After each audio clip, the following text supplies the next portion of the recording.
des blessés psychiques qui ne se connaissent pas, qui habitent à différents endroits et qui montent un projet ensemble, ça déjà au départ, c'est hyper improbable.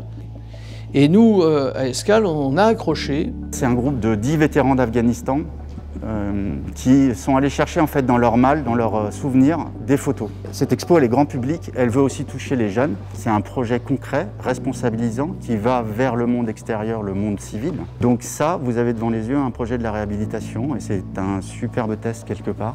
La plupart des blessés sont des blessures psychiques. Après, Escale nous a soutenus alors qu'on n'avait rien. Elle défend des valeurs qui sont dans l'idée de ce projet, c'est de construire des projets responsabilisants, systémiques, avec plusieurs approches, et de manière d'aller vers l'extérieur qui est le professionnel, le monde civil avec toutes ses règles. Et ça, c'est le fond du projet d'Escale.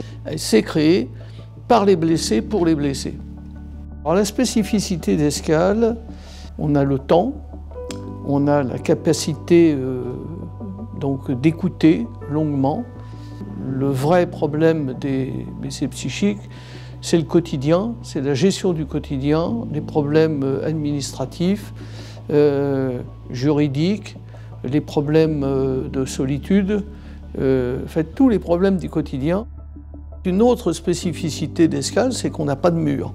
Les blessés, ils sont répartis partout en France. Or, ce dont a besoin le blessé, c'est de la proximité et de l'immédiateté. Tout appel, tout mail, tout SMS, on y répond, allez, dans les 24 heures. Cette année, pour Escale, une soixantaine de blessés psychiques. On est 40 membres, dont une dizaine de bénévoles actifs. On a des blessés pères aidants également, c'est-à-dire qui ont atteint un niveau de développement suffisant pour aider d'autres blessés. Je fais de la réintroduction auprès de certaines boîtes, entreprises. Je fais aussi de l'accompagnement sur de la relecture de dossiers médicaux, et ça c'est important aussi. Peut-être que j'ai des clés pour comprendre. En tant qu'avocat, on est lié par un certain nombre de principes. Il y en a un, c'est le principe d'humanité. Je sais être à leur écoute, je sais de savoir leur parler et donc de prendre des décisions en commun avec eux et avec l'intégralité des gens avec lesquels je travaille dans leur intérêt. Ça peut être des sujets qui sont liés par exemple à une garde d'enfants, à un divorce, mais également à une situation de surendettement.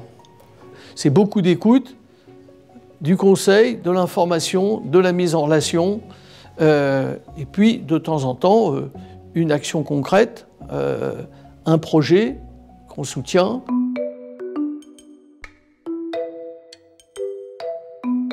Je crois que le plus important dans cette exposition, c'est la réhabilitation, peut-être pas de 10 personnes, mais au moins de 4. Et ça, c'est déjà une victoire. Moi, je crois aux petits pas qui font tache d'huile. Ce qui dure se fait à bas bruit. Et c'est ça le travail d'Escale. Et la vocation, c'est pour ça qu'on n'est pas nombreux, mais qu'on est multi-compétences, multitâches, et puis on le fait avec plaisir, quoi.